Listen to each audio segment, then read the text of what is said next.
Welcome back, everyone, and good morning to all of you, friend. Standard 11th, and our subject that is the economics in English medium. And now, in this lecture, we will going for our new chapter that is chapter number ninth, and I think some topic of this chapter already completed in the previous session, and the chapter that is the national income.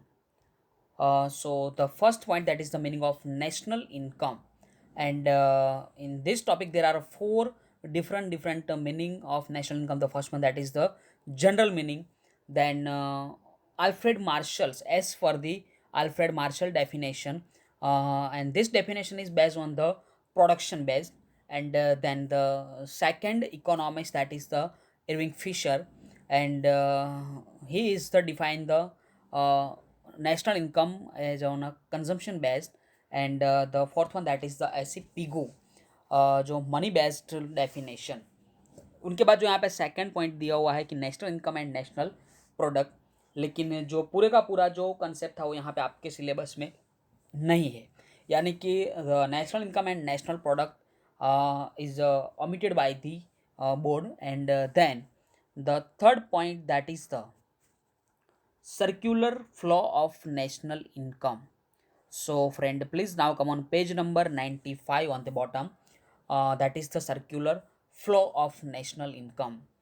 तो यहाँ पे आपको क्या ध्यान में रखना है कि एक एक जो वर्डिंग है हमें याद करनी है, ध्यान में रखनी है कि सबसे पहले हम देखते हैं कि क्लोज्ड इकोनॉमी और ओपन इकोनॉमी. यानी कि जो क्लोज इकोनॉमी की अगर हम बात करें और ओपन इकोनॉमी, तो इन दोनों इकोनॉमी को भी हमें पहले समझना बहुत जरूरी है. तो देखते हैं यहाँ पे सबसे पहले जो क्लोज्ड इकोनॉमी है. तो फ्रेंड, क्लोज इकोनॉमी यानी कि क्लोज इकोनॉमी में क्या होगा कि हमारा जो ट्रेडिंग है, तो हमारी जो यहाँ पे इकोनॉमिक एक्टिविटी जो ट्रांजेक्शन है वो दूसरी कंट्री के साथ नहीं होंगे इन द क्लोज इकोनॉमी. यानी कि हमारी इकोनॉमी क्लोज है, इकोनॉमी बंद है. अगर समझो कि इंडिया के अंदर जो भी प्रोडक्शन हो रहा है उस प्रोडक्शन की सेलिंग कहाँ पे होगी, हम बोल सकते हैं यहाँ पे कि फॉरेन में होगी, तो नहीं. यानी कि इंडिया की जो प्रोडक्ट है उनकी सेलिंग इंडिया में ही रहेगी, हम फॉरेन में वो प्रोडक्ट बेच नहीं सकेंगे. यानी कि हमारी इकोनॉमी क्लोज है, बंद है. और ओपन इकोनॉमी यानी कि जो फॉरेन कंट्री है उनके साथ हमारा कुछ ना कुछ ट्रांजेक्शन होगा. तो यहाँ पे हम देखेंगे तो आपको बाद में समझ में आ जाएगा. तो सबसे पहले हम यहाँ पे दोनों इकोनॉमी के बारे में अगर बात करें तो the closed economy is a one in which there is a no role of foreign trade. यानी कि क्लोज इकोनॉमी में कोई फॉरेन ट्रेड नहीं होगा. यानी कि जो भी यहाँ पे ट्रेडिंग होगी वो within country, within boundary of their country. Such a economy has no economic transaction with other countries.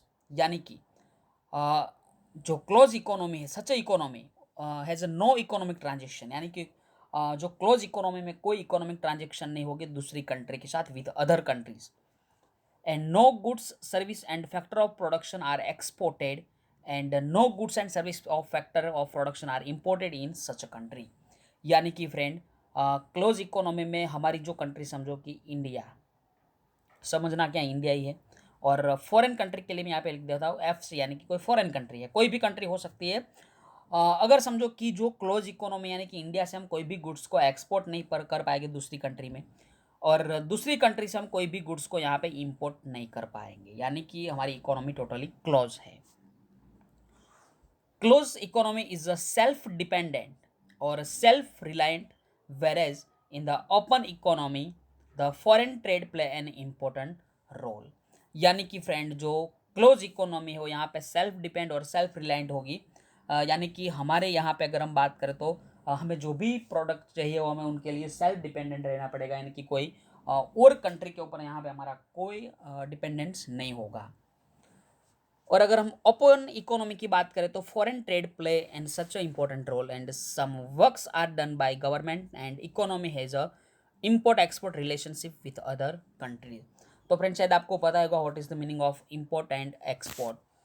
तो यहाँ पे हम सबसे पहले देखते हैं कि इम्पोर्ट का क्या मीनिंग रहेगा. इम्पोर्ट यानी कि अगर समझो कि फॉरेन कंट्री से आप कोई भी गुड्स को आप इंपोर्ट कर रहे हो, अपने कंट्री के अंदर हम मंगवा रहे हैं, तो that is the import.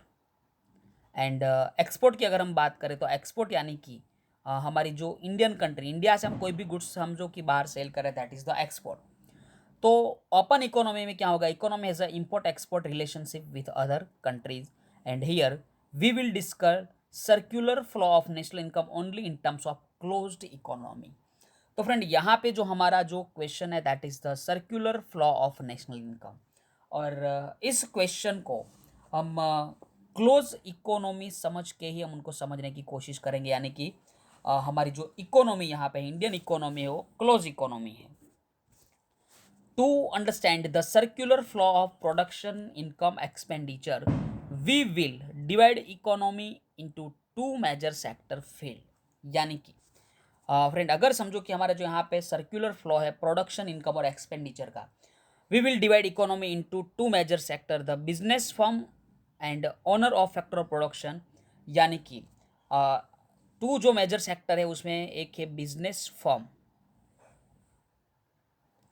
Business firms, and second field that is the owner of factor of production. तो friend owner of factor of production, जो factor of production I think you all aware about factor of production, that is the there are four factor, that is the land, labour, capital and entrepreneur. तो जो business firm है and जो factor of production के owner है दोनों अलग अलग है। Purchase necessary factor of production capital and labour from families production process and uses them for production, यानी कि समझो कि कोई भी बिजनेस है उस बिजनेस को यहाँ पे जो फैक्टर ऑफ प्रोडक्शन है वो परचेज करने की ज़रूरत पड़ेगी। The factor of production to reach to firms through families for using the factor firms pay rent, interest, wages and profit to the owner of factor of production of the families, यानी कि अगर समझो कि हम बात यहाँ पे करें कि जो फैक्टर ऑफ प्रोडक्शन है, तो अगर हमें बेस्ट एग्जांपल से मैं आप जो यहाँ पे टेबल दिया हुआ है हम बोल सकते हैं कि 9.1 वहाँ पे जो सर्कुलर फ्लो दिया हुआ है of national income is close economy, in close economy, तो मैं यहाँ पे जो पूरे का पूरा पेरा है मैं आपको यहाँ पे इस टेबल के थ्रू समझाने की कोशिश करूँगा। तो फ्रेंड आप यहाँ पे देख रहे हो कि प्रोडक्शन यूनिट यानी कि समझ सकते हो आप यहाँ पे रिलायंस कंपनी हो या तो टाटा कंपनी की जो प्रोडक्शन यूनिट है, और यहाँ पे owner of factor of production यानी कि फैमिली, यानी कि हम जो से कि हम बात कर रहे हैं। तो समझो कि फ्रेंड प्रोडक्शन ऑफ यूनिट यानी कि जो फर्म्स है जो रिलायंस कंपनी है, तो रिलायंस कंपनी को लैंड की ज़रूरत पड़ेगी, लैंड यानी कि ज़मीन की, कैपिटल की ज़रूरत पड़ेगी पैसे की। तो आपको पता होगा कि रिलायंस कंपनी शेयर इश्यू करती है, तो शेयर इश्यू करती यानी कि हम लोग शेयर परचेस करके रिलायंस कंपनी को कैपिटल प्रोवाइड करते हैं। कौन? हम लोग यानी कि फैमिली में हम लोग आते हैं, और रिलायंस कंपनी जो प्रोडक्शन है।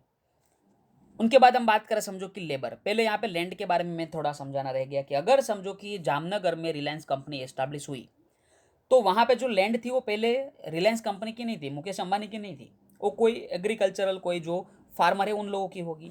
तो वो एग्रीकल्चर यानी कि जो फार्मर के पास से वो लोग परचेस करते हैं, यानी कि लैंड भी हमारे पास से वहाँ पे जा रही है, या तो समझो कि वो लोग रेंट पे लैंड ले रहे हैं।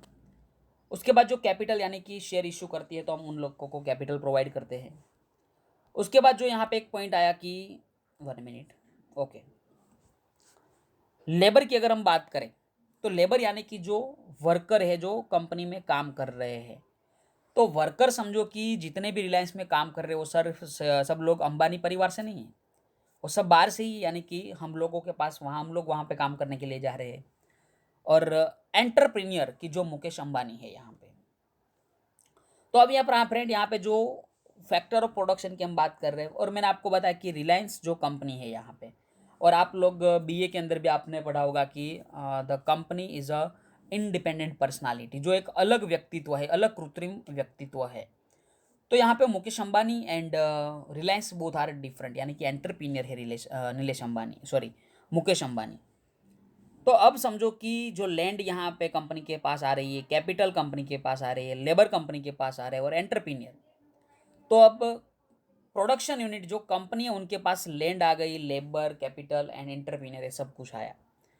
तो फ्रेंड अगर समझो कि जो फार्मर की लैंड है वो लैंड अगर रेंट पे यहाँ पे दे रहा है किसको? कंपनी को, तो कंपनी जो भी यहाँ पे टर्म्स हो गए every year, every month, every quarter, और रेंट किसको पे करेंगे? फार्मर को, यानी कि owner of factor of production. अगर समझो कि हम यहाँ पे कैपिटल हम इन्वेस्टमेंट कर रहे हैं, तो कंपनी यहाँ पे हमें इंटरेस्ट प्रोवाइड करेंगी, या तो प्रॉफिट भी दे सकती है। देन वेजेस की अगर हम यहाँ पे बात करें तो जो भी हम वर्कर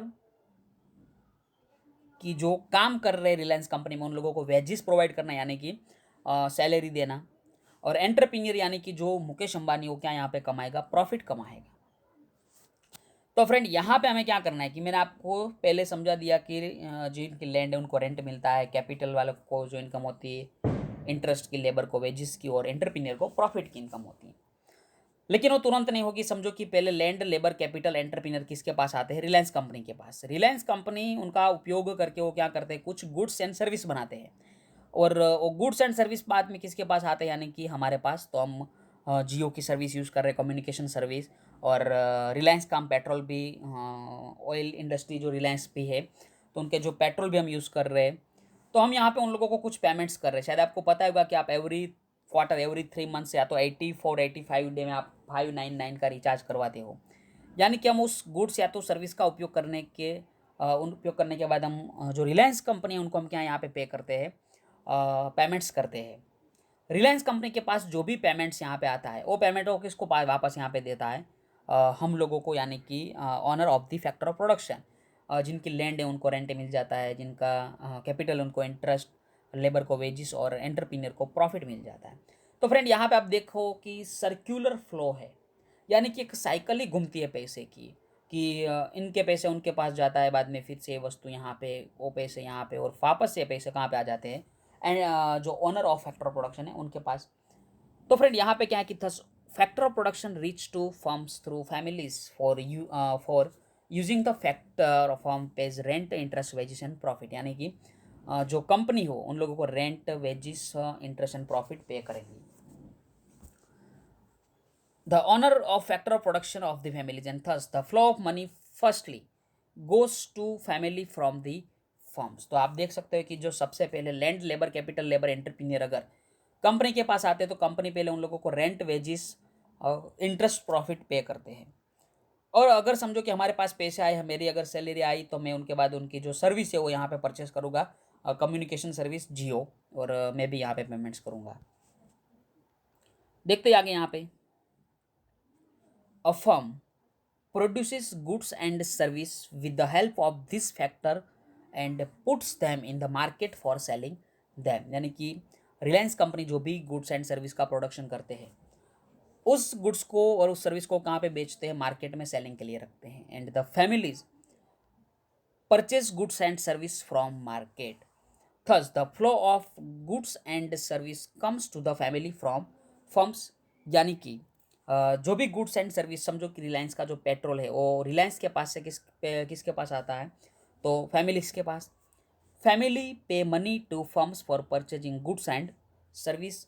यानी कि अगर आप पेट्रोल परचेस कर रहे हो तो आप क्या करोगे, यहाँ पे कंपनी को कुछ अमाउंट पे करोगे, that is the expenditure for you. and therefore the flow of money comes to the back to the firm from families, and a firm purchases factor with the help of this money। यानी कि जो firm है वो क्या करेगी, यहाँ पे factor फिर से परचेस करेगी from with the help of this money, and starts the production again, और फिर से वो प्रोडक्शन को स्टार्ट करेंगे, and again pays to families, and the from families to firm is called circular flow of production, income, expenditure of the national income. This circular flow of national income keeps the economy constantly vibrant. National income can be measured by three way: production, income और expenditure. यानी कि यहाँ पे जो national income है वो हम 3 अलग अलग रास्ते से मेजर कर सकते हैं। That is the first one, production method, income method और एक्सपेंडिचर मेथड। इन तीनों मेथड के बारे में भी हम डिस्कशन करेंगे, लेकिन पहले इस पॉइंट को यहाँ पे हम कंप्लीट करने की कोशिश करें। The flow from families to firm and from firms to families, whereas the goods flow from firm to families and payment flow from families to firms. यानी कि ये जो सर्क्यूलर होता है यहाँ पे। However it must be remember that it is a closed economy. In fact, there has been open economy in which government has a role to play। यानी कि अगर ओपन इकोनॉमी समझो कि होती तो गवर्नमेंट का रोल भी यहाँ पे इंपॉर्टेंस हो सकता था।